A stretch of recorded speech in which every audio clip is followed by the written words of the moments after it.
we're gonna go through some elements of the Zoom webinar just to get everybody comfortable, and then we'll move on with the rest of our presentation. So you've probably already noticed that your video is off and your microphone is off. We do that because it makes the webinar move a little bit more seamlessly, but there are gonna be ways for you to participate. Those ways are going to be using the Q&A box and using the chat box, and they're used for different reasons. So the Q&A box is strictly for questions. Those questions, as you think of those questions, go ahead and type them in the Q&A box at any time during the presentation. You'll also notice that different panelists cover different grade levels and cover different aspects. So if you have questions that are directed to a particular educator on our panel, go ahead and write their name there. If we don't get to it during the Q&A section, we can email everybody and try to answer some of those questions in a follow-up email.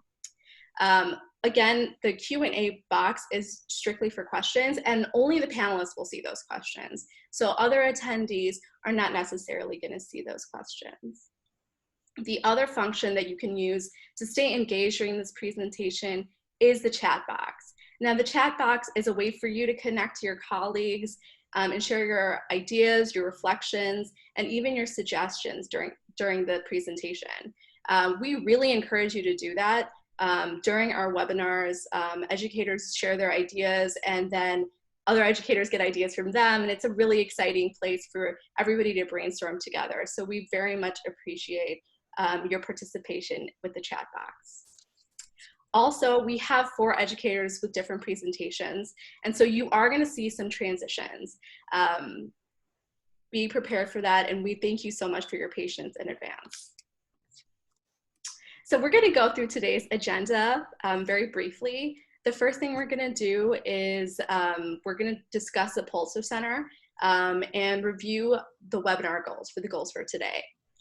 Then we're going to go into our presentation about Out of Eden Walk, which is a conversation about slow journalism and the HomeStories Project, and the HomeStories Project Chicago, which is specific to Illinois educators. Then we are going to go into our panel of educators, and Michelle is going to talk about how she applies this in a high school setting. Cara Bucciarelli is going to talk about how she applies it to a middle school setting, and Tracy Crowley is going to talk about how you can apply a lot of these techniques in an elementary setting. And then we are going to go straight to a question and answer section, and then we'll wrap up by discussing upcoming webinars from the Pulitzer, and there will be a brief survey at the very end. Now, I highly encourage you to stay until the very end and fill out that survey, because the more information you give us, the more we can use that to improve and continue to support you guys through this time and beyond that time. So we are going to introduce our panelists, and I'm going to let them introduce themselves. And we're going to start with Tracy. Tracy, can you introduce yourself to the group? Sure. Hi, again, I'm Tracy. I'm the Out of Eden Walk project manager here in Chicago. And then I'm also an instructional specialist for technology and curriculum at Jack Middle School in Wheeling, Illinois. Happy to be here. Hey, everybody.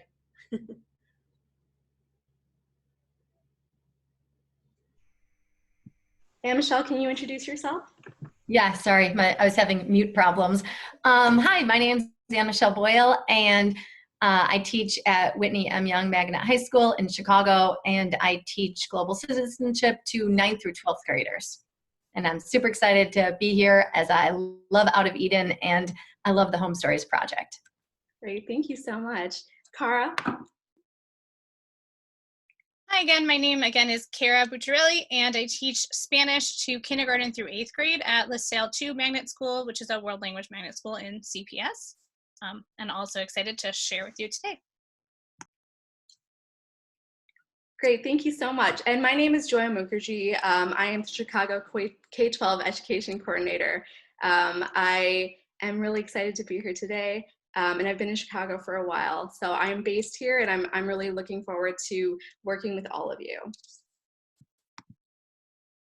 So here's some goals for our webinar today. We are going to be introducing the Out of Eden Walk project. We'll be exploring HomeStories, Chicago HomeStories. We'll discuss how to bring Out of Eden Walk to your classroom, and we'll also connect you with Pulitzer Center resources. let's do a quick poll because I want to get to know you guys a little bit. How familiar are you with Pulitzer Center resources? Are you very familiar? The scale is very familiar. You've had some of the programming in your classroom, or unfamiliar. This is the first time that you're attending a webinar and the first time you're engaging with the Pulitzer Center. So take a moment. We're going to close the poll in about 3, 2, 1. So it looks like a lot of people are unfamiliar, which is great. We are going to talk about the Pulitzer Center, and there are ways for you to learn more about the Pulitzer Center during your free time. But it does look like we do have some people that are very familiar as well. So a nice range.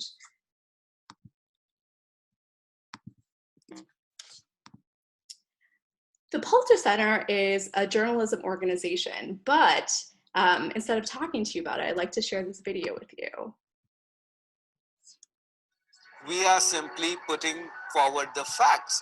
Often we see a lot of the more rural or maybe less visible communities being overlooked by the kind of coverage that's done with a quick turnaround. Underreported stories, they're underreported for reasons. It usually has to do with our agenda setting. It's driven by clicks and news cycles around things like disasters and elections. Of course, that doesn't tell the whole story about the world. I think we're in trouble in our country. There's a lack of credibility for journalism among a lot of people that we have to rebuild.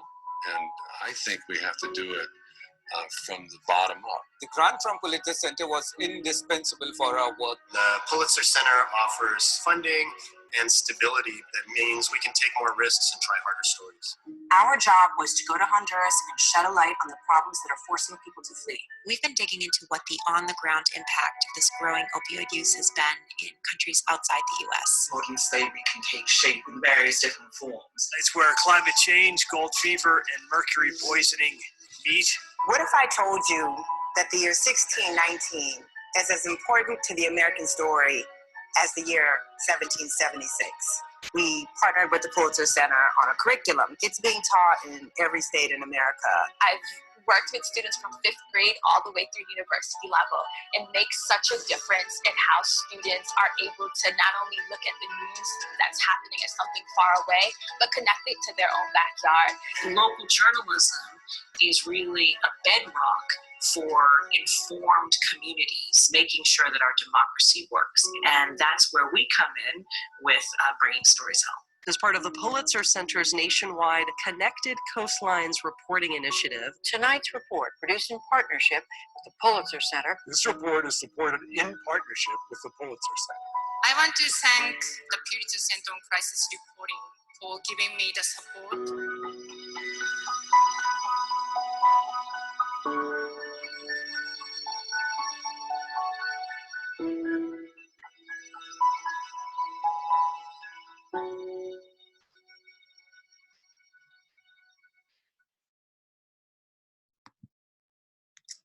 So the Pulitzer Center is a journalism organization that supports journalists in reporting on underreported stories across the globe. Once those journalists publish those stories, our work is not done. We ensure that that reporting reaches the public, and in particular, classrooms across the country. The Education Department's mission is to cultivate a more curious, informed, empathetic, and engaged public by connecting students and teachers with underreported global news stories and the journalists who cover them. We do that in a number of ways. We have thousands of articles, photos, and videos on underreported issues on our website. So if you're interested in pursuing those, please visit us at pulitzercenter.org.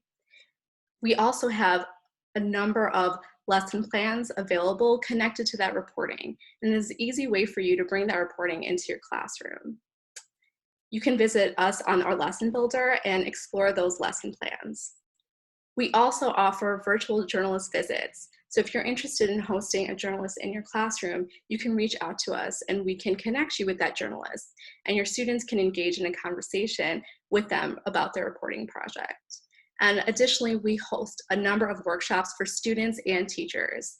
In the wake of what we are going through at the moment, we've adapted a lot of our workshops for students and teachers that are working and learning from home. Additionally, we have a number of student-facing and teacher-facing digital webinars. So if you are interested in those, you can pursue more information about that on our events page at the Pulitzer Center. Here are some of the issues that we cover. You'll see that we have a vast array of topics that we have journalists reporting on, everything from children and youth to migration and refugees, LGBTQIA, rainforests, and environment and climate change, just to name a few. Now, we have a number of reporting projects, and not all of them fit under these subsections. However, this is a really good place to start if you're interested in bringing journalism into your classroom. One of the projects we support is the Out of Eden Project.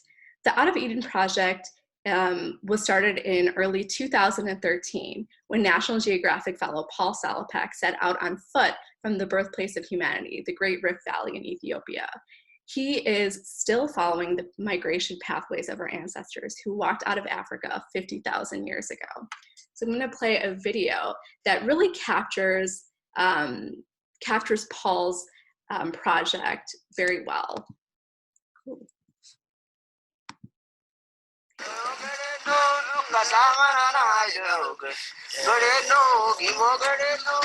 Everybody has a story. They may tell it in a different language, they may whisper it, they may shout it, but they have a story. My name is Paul Salopek, and I'm a journalist and National Geographic fellow.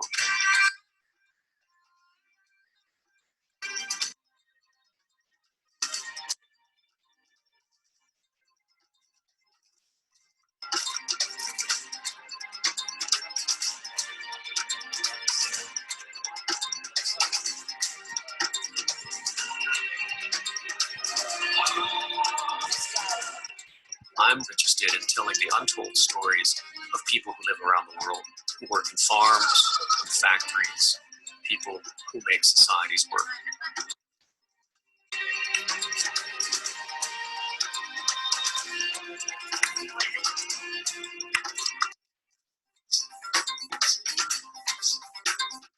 The way I see it is that we're all walking together.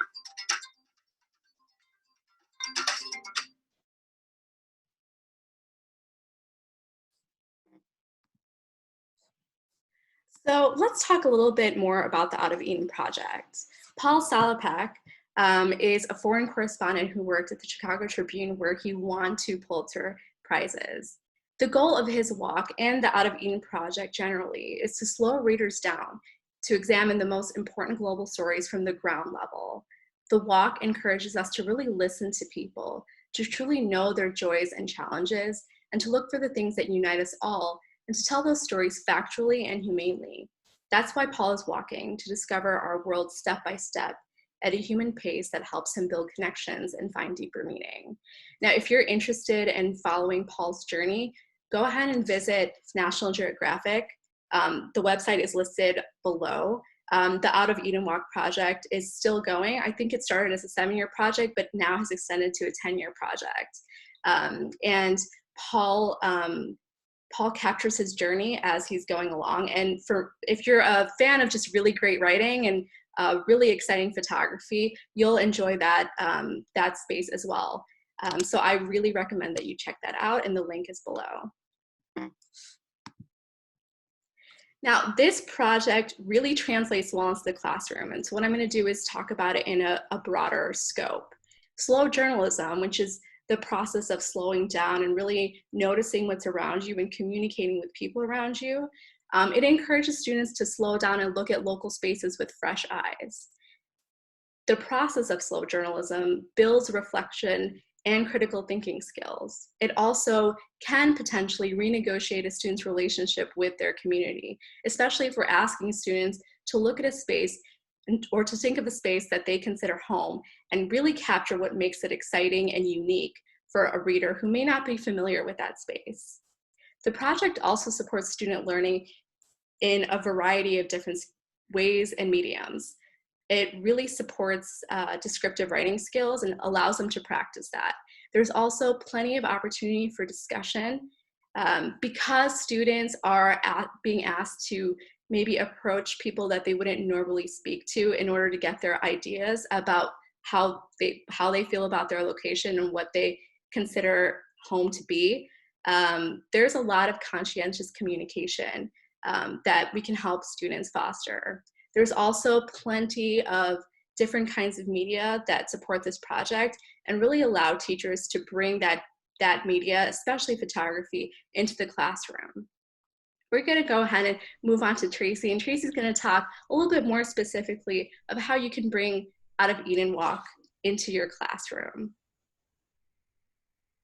Great, thank you, Joya. The Out of Eden Walk is an extremely rich and far-reaching project, so there are many different entry points for anywhere really from pre-K, kindergarten, all the way through the university level. There are easily found benefits for any subject area really, including exploratory classes like music and art. To teach standards in an exciting and cohesive way, I usually use a backwards design model and look at learning standards when deciding and coaching teachers on where to go with this project, because it's just so wonderfully huge that it can really fit into anything. And even if some students have been involved with the project at one grade level, then they come back to it again in middle school, say, we've found they love it even more, and they can learn about it from so many different angles. So here are some examples we've used in social studies and literacy. Those to me are two very easy ways to start. So social science, of course, we think of geography. So you've got your parallels and maps and globes. You can map where Paul is at any given moment. You can have kids create, paths that he can take depending on different world issues going on at the time. You can talk about the environment in 7th grade, the economy, how society can be affected by availability, management, distribution, and consumption of resources. We even have some videos that go along with those standards. Here's some literacy examples, but truly at kindergarten through 12th grade, there's exact, Common Core literacy standards that can be applied to this project. So much of it is based on writing. So social studies and literacy, really easy entry points. And then from there, we've done science and planetary health walks and art projects around it and music of the regions that Paul may be walking through. So the opportunities are pretty much endless. Here are some resources. So I mentioned that it's a big and beautiful project. So I want to show you where to go to get some things. And as Mark mentioned in the side chat, you can just Google Out of Eden and you'll find Out of Eden Walk and you'll find a plethora of resources. But there is one place you can go. It's on the National Geographic website. It contains all the different materials that different organizations contribute to this wonderful project. So this is called Out of Eden Walk in the Classroom. And there's 3 different partners. So the first one you'll see is from National Geographic. And here you can use, I don't know if any of you guys have used Google Earth Voyager. I absolutely love it. The kids love it. It's new, it's exciting. The kids kind of fly into different places. So you can fly around Paul's Walk, which is super cool. So you can use Google Voyager to trace the path. And the launch Google Earth is right there. And it'll explain itself how to use the Voyager tour. And then we've got these Explorer classrooms. So I'm not sure if you guys are familiar with Nat Geo's Explorer classrooms, where scientists or journalists or different experts in different areas Skype or video chat in some way with a classroom full of kids. And they get to have that one-on-one conversation. So sometimes it's just for one class, sometimes it's broadcast to many different classes, but it's a really great option right now during remote learning for these experts to be in the homes of the students, which is really exciting. They've got issues, they've got Paul Salopek issues in the magazine. So in both, for primary kids, for elementary kids, and then the typical National Geographic Explorer the adults would read. So you can find his beautifully written articles almost anywhere. And they're very accessible for kids at different literacy levels and abilities. Then they have different classroom activities. You can connect it very easily with human migration and human movement. You can look at different maps, different cultures, which is our kids love to get into. Instead of researching a random place, they pick a place along his trail and research that place. And then there's a section here about breaking down invisible walls, and they draw social boundary maps. Can get to some real high level thinking and leading to that global understanding and global awareness for our students. Then we've got the Out of Eden Learn project, and this is with Harvard's Project Zero. They're absolutely wonderful. This is a place we started, and this is a whole online learning platform that you can connect your classroom with other students around the world. So we've had partner classrooms in places like Oman and China and all different places. So we would have 4 or 5 partner classrooms, and they would have a curriculum that they all contribute to. So they all would draw neighborhood maps, and then they would compare and contrast those maps. So really great opportunities in a guided kind of journey through this technology platform that's super safe, super locked down, really incredible. They have different projects like immigration, planetary health walks, and slow journalism. So a really great thing to look into. And then we actually started here with the Pulitzer Center, and they've got tons of amazing resources too. And they've got them labeled for K2 or 3-5, so you can jump right in and see what interests you and what connects with your curriculum. They've got a lot of wonderful lesson plans for walks, but also for things like slow looking, careful observation, noticing details, and many, many more. So check them out. Check out the Pulitzer Center's curriculum page. They've got a Walk Like a Journalist project that was done in Washington, D.C., where kids became photographers and documented their walks. So, and you also, if you're interested in the scouting partnerships, you can look at that as well. So all of the good stuff is in one landing page that you can easily get to. I'm going to fly back to our presentation there. There we go. So here we go. One exciting part of the larger Out of Eden Walk is the HomeStories Project. In Chicago, we take walks across many of our different neighborhoods to learn about our city and each other. Some of our neighborhoods are segregated, and we'd like to come together through a map where we share stories of what home means to us. While we encourage people from Chicago or anywhere else in the world to contribute to this movable map, an exciting focus for the map has been so far with young people in schools physically and with young people during remote learning. Let's hear from some middle and high school students on how the map can be used.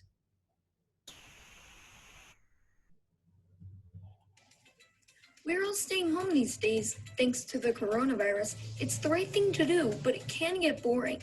But here's a fun way to break up the day, connect with other Chicagoans, and learn more about our city. It's called Chicago HomeStories. It's an interactive map where people from all over Chicago share stories of the place where they feel most at home. It's easy to post your own story along with a photo. After you've shared your story, you can use the map to explore the city and discover the stories that others are telling. You can't travel very far right now, but you can use the map to meet people from all over town. The Chicago HomeStories map is a part of the historic storytelling journey of Pulitzer Prize-winning journalist and National Geographic fellow Paul Salopek, who has embarked on a multi-year walk across the planet along the pathways of our first ancestral journey out of Africa, the first human Eden.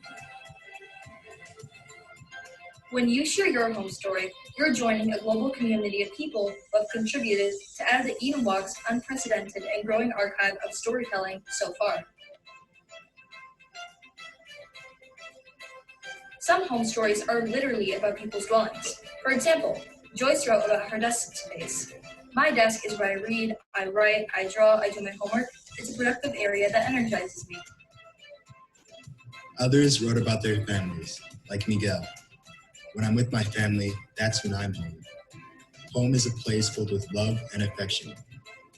Like many others, Jackie talked about her favorite park. I like the swings the best.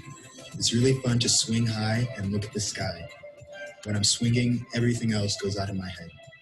Some felt most at home at restaurants. Caesar said he met Vanessa at McDonald's when he was just 10. Everything about her is great, he says. She feels like home to me, and that's why McDonald's is a place I consider home. Risha, on the other hand, says that she feels most at home in Chicago's city neighborhoods. Chicago is a place where the violence is crazy, but the teamwork is great. Every neighborhood has a community that connects together to become a family. Where do you feel most at home? Make sure to tell us in the HomeStories map.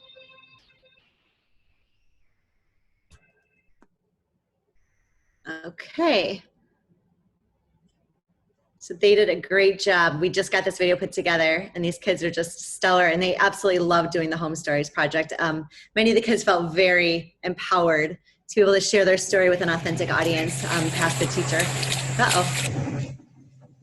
Hold on. Not sure. I think YouTube's still playing. Where can we go to find me? Well, appropriately, I went to an Out of Eden Walk video, so that's great. Let me get back to... Sorry, guys. Okay. All right, this is what we practice not happening. All right, let's go to history here.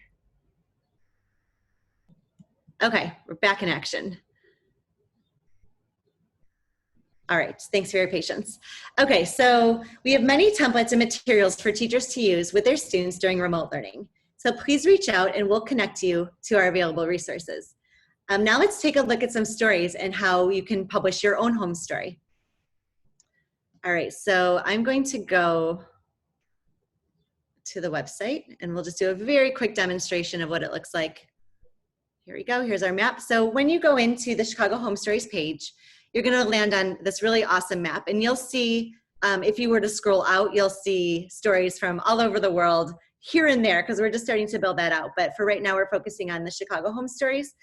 So those of you in other places, I saw someone from India, you can post your home story on this map. You just have to fly out there and get your spot, and then you can add that there.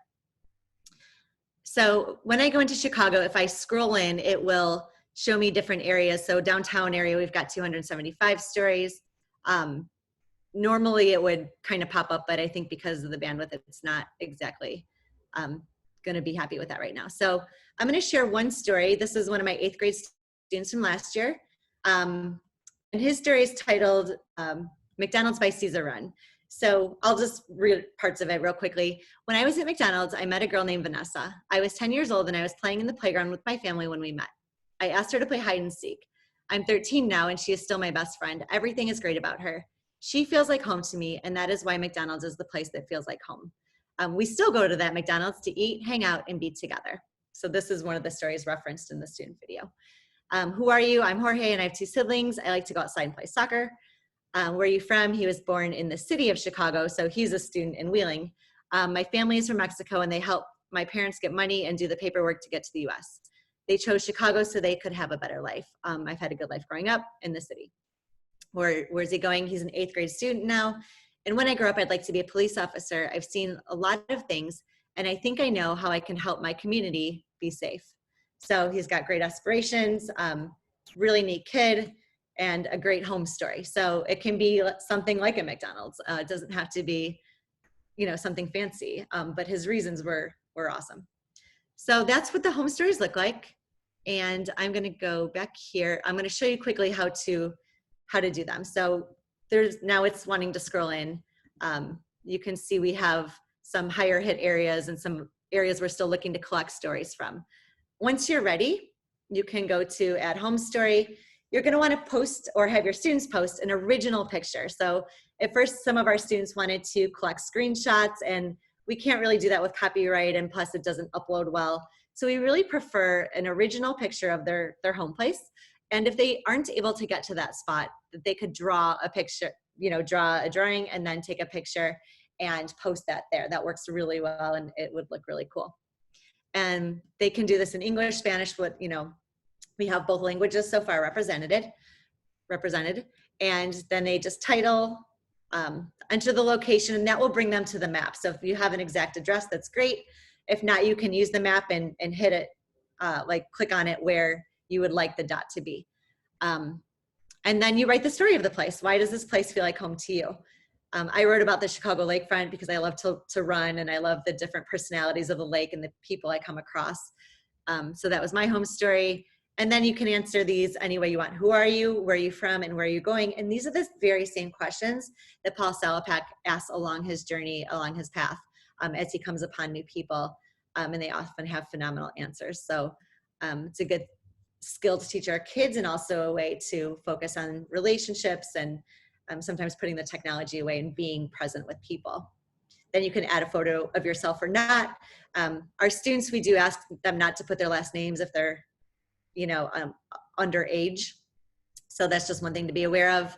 And then if they can't give out their school email, just have them put the teacher's email. So our students wouldn't be able to put their email in, so they all just use mine and it's fine. And then you click close and it should instantly post now. We've recently made that change. So that's a quick run through of how to post a Chicago home story. We're hoping to build this out even more. There's fascinating stories on there to read yourselves if you're interested to hear about different neighborhoods. Okay, now I'm going to pass it off to my friend and colleague at Whitney Young High School, Anne Michelle Boyle. Thank you, Tracy.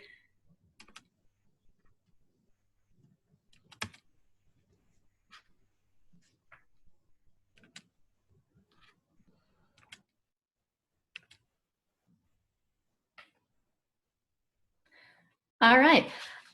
So I start by showing my student Chimamanda Adichie's TED Talk on the danger of a single story. The crux of Chimamanda Adichie's TED Talk is that no one person or place has only one story. Yet often, because of media, many of us view the world through a single story. But that every person in every place is complex. And you sort of got a little bit of that from the video that you saw on Paul Salopek's travels, right? Anyway, back to Chimamanda Adichie. Chimamanda Adichie in this TED Talk says, the single story creates stereotypes. And the problem with stereotypes is not that they're untrue, but that they are incomplete. They make one story become the only story. The TED Talk leads to a fruitful class discussion on this topic, ultimately leading students to provide specific examples of media outlets fostering a single story and other media outlets combating a single story. I use this opportunity to introduce my students to the Everyday Africa movement on social media sites. It is everyday people telling the story of Africa through photography of everyday life, thus combating the single story or stereotype of Africa. This dialogue then leads me to introduce Paul Salopek's 21,000-mile journey as he encounters everyday people. By engaging with everyday people everywhere Salopek goes and writing about these experiences, he changes readers' perceptions of those places. I show students a map where he has journeyed thus far and ask them to assess the story they associate or have heard of that place. I also ask students what the single story of Chicago is. Students share conversations they've had with out-of-town cousins, family members that live in the suburbs, random strangers they've met while traveling. The single story of Chicago ultimately always comes up as gun violence. My students then organically move to discussing that gun violence is a major problem in Chicago, but that our city and home is so much more than that, than that one single dominant narrative. I ask students to start thinking about Chicago and home and give them a little brief overview of what Chicago HomeStories is. I also, I then move on and we start talking more about Paul Salopek. And Paul Salopek's writing and photography is incredibly engaging. So getting students excited about the reading is very easy. I ask students to explore the Out of Eden website and choose the region that they're most curious to investigate further. So students that are interested in India, pick India. Students that are curious to know more about Saudi Arabia, dive into that area. After completing the reading assignment, I ask students to consider the single story of the region before they read the specific text that they picked out, and then articulate how Paul Salopek's walk is changing the perception of that region. Last year, I assigned that this activity as an essay. This year, because of the pandemic, I shortened it and assigned it as a Google form worksheet. Here are two examples of how students engaged with the Out of Eden text. My student Stella wrote thoughtfully about the power of Paul Salopek's photos to combat preconceived notions by highlighting the beauty and connectedness of us all in Africa.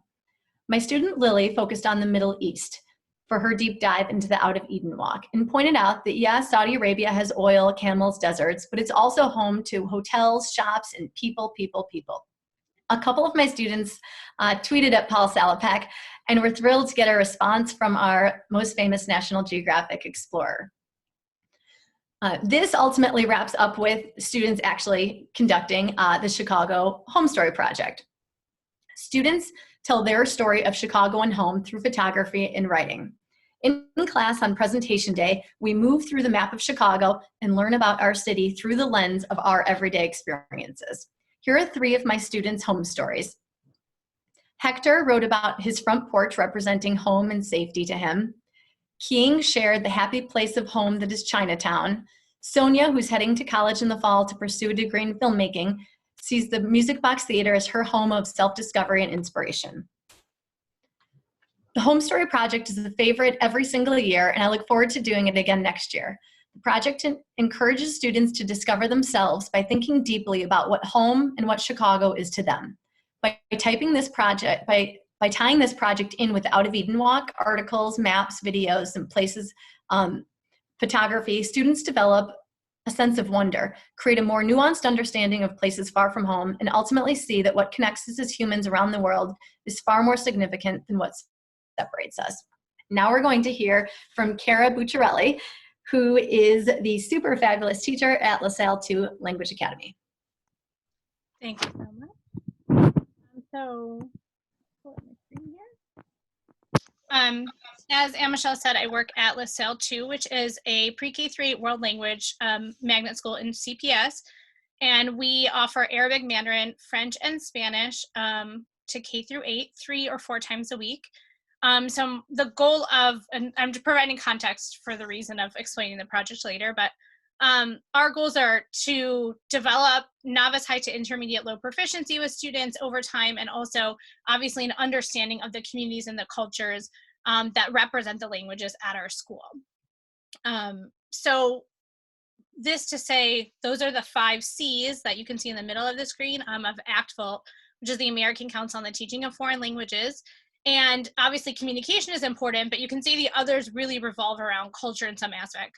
The cultures, their communities, community being like the communities of the languages, but also the communities of the students themselves. And then comparisons among languages and cultures, as well as connecting those ideas together. So when thinking about a project, like how did this come about? I kind of have the who, what, when, where, and why of the project from last spring. My 7th graders and I were kind of like a little bit stuck in a rut. We are looking at Bolivia, which is our country of study for 7th grade at my school. And we had just finished looking at parts of a documentary about 4 Bolivian women. And so this idea of storytelling and of telling your story or telling someone's story really came up in class during that time. And I happened to meet Tracy, and so she talked about Chicago HomeStories, and I thought it would be a great connection for students. So we decided, with the students' blessing, that we would kind of embark on this really small project within my group of 12 7th graders, and we would interview someone close to us to put on the HomeStories map. Before we did that, though, I did want to build in kind of the connection piece to Spanish and to world language, and so this is kind of the process that we took. After watching the video about Bolivia, we watched smaller stories about kids living in Colombia. So we have videos from Mi Señal Colombia, which is like Colombian public television. And they have a fabulous website for young kids called Mi Señal, my sign, my signal. And it's all about like, who am I? Where am I? What do I like? There's tons and tons of videos about kids and for kids in Colombia. So you can see the graphic organizer on this side. We kind of decided to look at a set of videos they have there that are called ¿Quién soy y qué me gusta? Who am I and what do I like? So my students answered some basic questions about the kids in the videos with the goal of understanding where they live in Colombia, understanding who they are, where they're from, and where they're going. And it was kind of nice because these videos did follow that sequence in some way in terms of students, the kids in the videos talking about really like their place and where they live, what they like to do now, and their hopes for the future. After we thought about those 3 questions with those kids in Colombia, we started to think about ourselves and then to think about Out of Eden and HomeStories more specifically. And to do that, we used the map in kind of a reverse, I guess, like language practice. A lot of the times you would like have students read in a language and then answer questions in English, but because a lot of the stories on the map are in English, I did the inverse. So they read stories on the map, and then you can see I have written certain questions in Spanish for them to answer. And you could obviously do this in any language, in English or otherwise. But it was a nice way to kind of build in some reading comprehension in a way, just like we had done listening comprehension prior with the videos. So this also helped my students get a feel for the map and a feel for the types of stories that were already published on the map as well. After this, we moved into the interview phase. So my students decided who they'd like to interview. Some of them chose to interview a friend or another teacher at our school or a family member. Some decided to go out and interview their dance teacher, to interview their neighbor, to interview someone else in their neighborhood. And so it was really interesting to see who they chose that they'd like to share this experience with. We developed a graphic organizer, and they developed interview questions in Spanish and English. Most of them did do the interviews in English just because of who they chose to interview. But then they did writing both in English and Spanish. So these are some examples of my students' work. The lakefront one was a neighbor of a student. And so she talked about kind of her history of moving from Ireland to Chicago. The other one is High Flyer in Humboldt Park is one of my students' fathers, and so she wrote about her kind of family experience also growing up here in Chicago, and that's her Spanish one underneath. So obviously her Spanish isn't perfect, but that's not the point of the exercise. So it still gets at that idea of like really kind of nice short write-ups and narratives. And after we did this project, my students were really excited and really interested in doing more. And so one of the things we did was do a survey to say like, hey, what if we did this on a bigger scale? And I think that idea of, that was in the video and certainly exists in Out of Eden in general, is, you know, connecting the global to the local. And so for us, that's really important. And I think that's really what draws the students in as well, connecting things to their own backyard. And my students said, yeah, let's do this. Like, let's find some way to do this again. And so with the help of Pulitzer Center, of the Chicago Cultural Alliance, and of National Geographic, our kind of larger scale project was going to be to include all of the language classrooms. So not only just my Spanish classroom, but the other Spanish of Mandarin and Arabic and French as well, in interviewing people at our school and going out and interviewing partners at the cultural centers to really find out like who is Chicago, who are Chicagoans, and the stories of other Chicagoans there. And you can see kind of my one student, Sabrina, the one who wrote about her father, she had like kind of really positive things to say about this experience. So she said, you know, I was really excited for this year's project because I wanted to see the difference in people's experiences living in Chicago. I grew up in a predominantly Hispanic neighborhood, so I was very excited to visit different neighborhoods and hear so many different stories. I find people so interesting, and having the opportunity to learn about so many different people all in one city was fascinating to me. And earlier she said the HomeStories map allows us to do that. So I think while my students didn't have the opportunity yet, hopefully in the fall we will, to go out and complete the larger scale project, the idea that the HomeStories map is still there, they can still submit stories around them, they can still go on walks and take pictures and look for things kind of in that spirit of slow journalism, that still exists right now in remote learning. So hopefully we can share now and continue to share next year as well. And that's middle school, but I think it can be applied down as well. And I know Tracy's going to talk a little bit more about elementary school and how the map can be applied in elementary school. Okay, thank you, Kara. Now I'd like to share some examples for primary students. I'll get back and present. Many resources are easily adaptable for our very youngest students. The first photo on the left is a group of students taking a slow journalism walk outside around the school and into our neighborhoods. They were noting what they found in these areas. Some students were writing text, some were illustrating with pictures, some were taking photographs, and some were taking audio samples on a beautiful fall day. The picture in the top right highlights a group of third grade students participating in Out of Eden Learn's online platform, connecting with students like we talked about from across the world, and they compared neighborhood notes and sharing their lives with one another through the curriculum. The bottom left photo is a group of fifth grade students researching in small groups area where Paul is walking and suggesting routes for him to take in the future. Bottom right is a group of second grade students practicing slow looking through photography. This is one of my favorite activities as a Pulitzer Center lesson. And what students do is we put up a photo for about 2 seconds and then we ask them to write down what they've seen. Then we put the photo up for a full minute, and then we go back and ask them to again write down what they've seen. And they're always so shocked at the depth, the connections they can make. They can look deeply, they can think deeply about what might be happening, they can use context clues.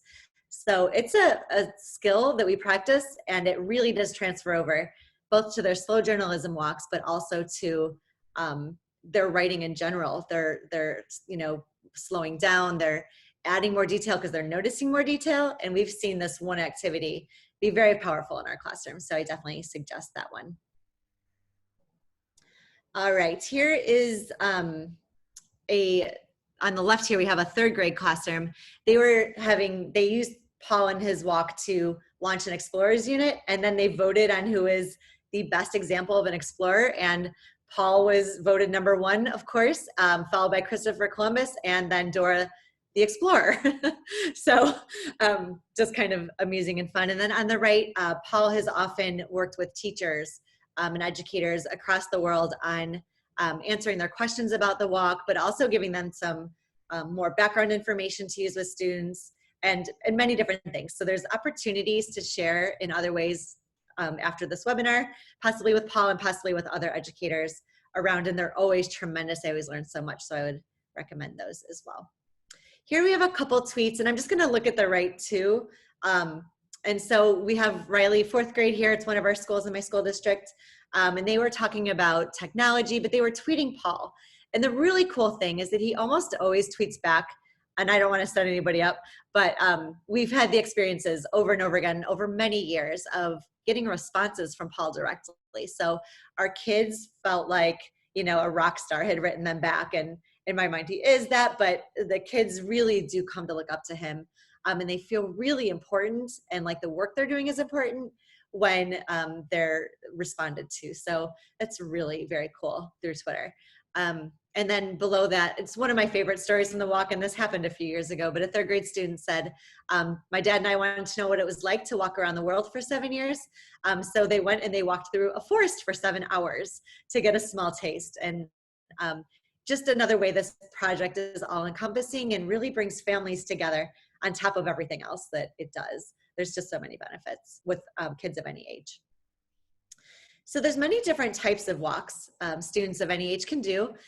We always start with the slow journalism walk so that they have those slow looking skills. They have some photography skills maybe in their back pocket. They're noticing things. They've had some work with interviewing each other or maybe other people in their communities.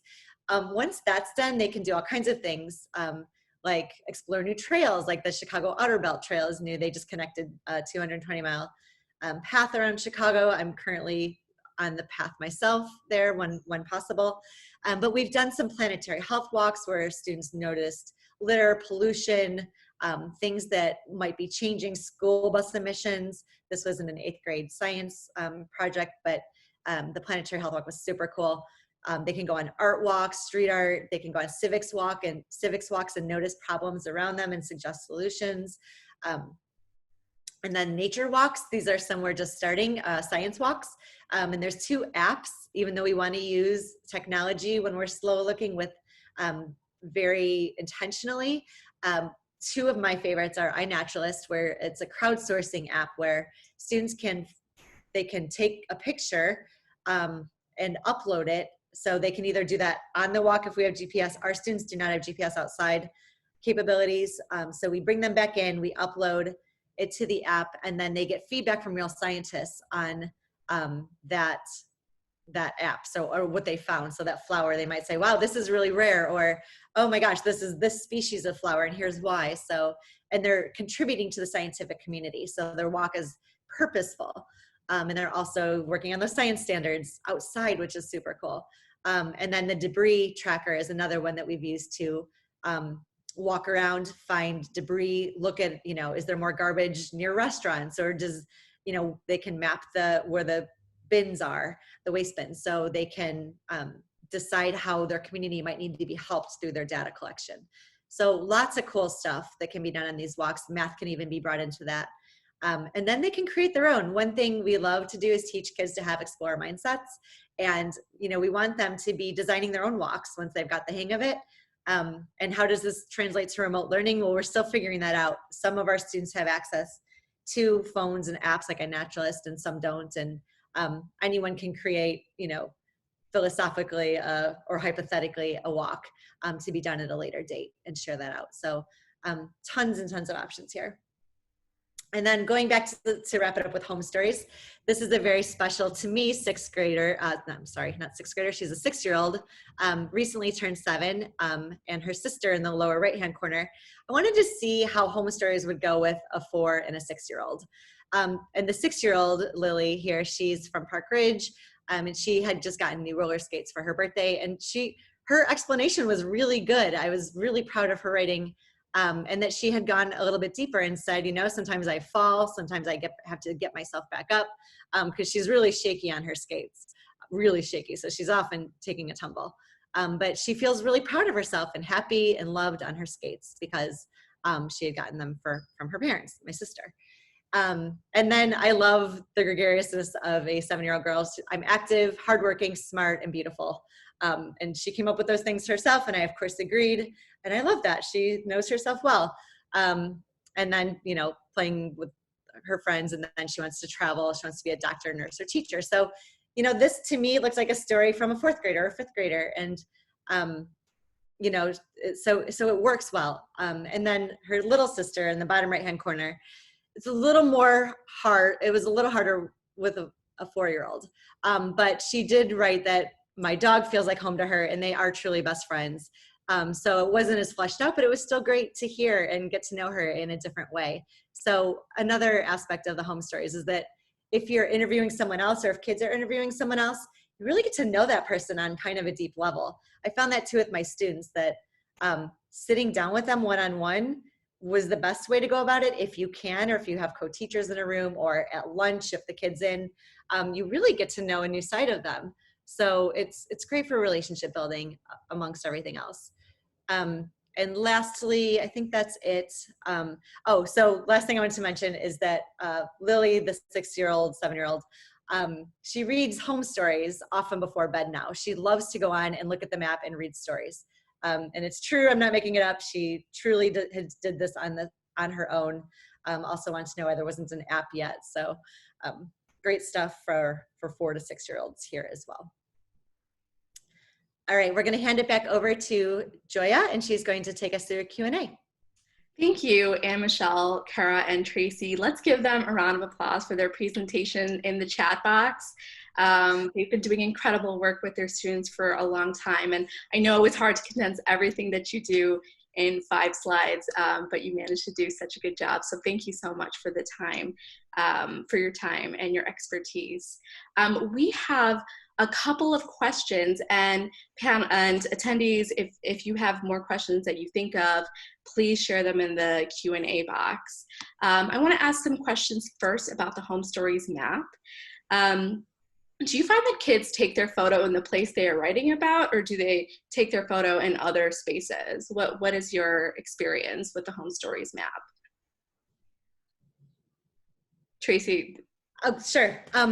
I found most often they have a place in their mind already, and then they go take a picture or draw it, and then they write about it. So it's when they're posed the question that something comes up in their heart and mind, and that's the thing they want to write about, which is good because it's authentic and right there, close to them. Great, Tracy, I have 2 more questions about the HomeStories map. Sure. What is the best grade level for the map? Do you think there is an ideal grade level, or do you think that kids of all ages can participate? What's your experience? My experience so far with remote learning, if the kids don't have support at home, which is often true, then I would say 8th grade up would be ideal. But if you're doing it together in class, or in a supportive home environment where they have a parent or a teacher close by, or doing it together through Google Meets or Zoom, then I would say, as I discovered, any age from 5 up would be great, depending on their abilities. But I think it works well across the board. And even for adults, I loved writing my home story. We're hoping you guys today go on and write your home story from, no matter where you are in the world. We'd love to hear your story. So it's really an all ages kind of thing. Can students tell their stories from their home literally? Yes, yes. We've had many of our students. I had one student that was very memorable, wrote about the comfort of her desk and how she felt secure and like the world went away. So yes, we had bedrooms. You know, we just want to make sure that the kids are comfortable posting pictures of their home that would be public. But yes, of course, they do that pretty often, actually. Kara, did you have something to add? Yeah, one thing that we were exploring with my students was also like having them think about an object maybe that represents home to them. And so they could post a picture of the object if they weren't comfortable posting a picture of their bedroom, for example. Great, thank you, Kara. That's a great idea. Can students post more than one home story? Yes, I don't see why not. I haven't been asked that before, so I'm thinking, you know, my gut says yes, absolutely. If it's a different place, I don't think we'd want them to write about the same place multiple times, but I think if, you know, I could think of many places in Chicago that might feel like home. There's the one that came to mind first, but then, yeah, I would definitely be interested in hearing multiple stories from kids if they're interested. Great. If anyone wants to disagree with me, go ahead, but that's what my gut's saying. Is there a way to incorporate sound on the map? I was thinking about that yesterday, actually. I don't know. I don't think so right now, but I know that as we're looking to expand it down the line, I think that would be a really cool element, especially since Paul on some of his milestones looks up, takes photos, he takes a sound sample so we can hear what's going on in the area. So yeah, I would love to see how we can figure that out. I hope it's an element we can add soon. Kara, with the way things are right now, would you recommend the kids interview family members or email non-family members with interview questions? I think they could do either, depending on what they're comfortable with. If they have a family friend or someone else that they want to email, or they could talk to one-on-one, like with a family member present, they could certainly do that. I know we've been exploring like potential remote options where like we have a staff member or a teacher and the student and someone else kind of all together, if possible, within the school community to give them options. But I think certainly doing family members like personally or someone else that they're comfortable with would definitely be fine. Great, thank you, Kara. And Michelle, I have a question for you. Do you ever do pre-talks about what single stories, assumptions, and biases your students have before you dig in to Out of Eden Walk?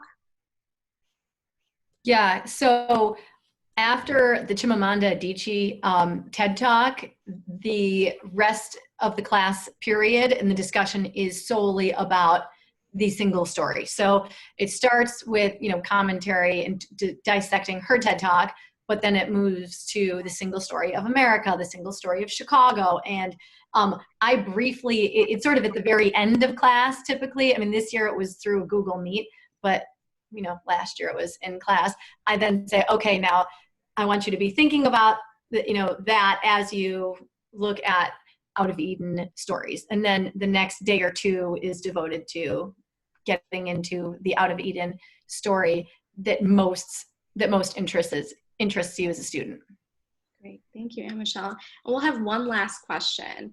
Do you know of any other projects or cities that have been inspired by this project and are doing versions of it on their own? No, we haven't heard of that specifically yet, but we do know there are a few folks that are interested in that and have reached out, one of whom was here today. So we're constantly thinking of that and starting to explore those collaborations, because I think there'd be a lot of richness in doing that. Thank you. Thank you, Tracy, and Michelle, and Kara. I know we're running over a little bit, but I do want to tell you about some opportunities that are coming up with the Pulitzer, and we do still have our survey, so if you can stay tuned to finish that survey, we would really appreciate it.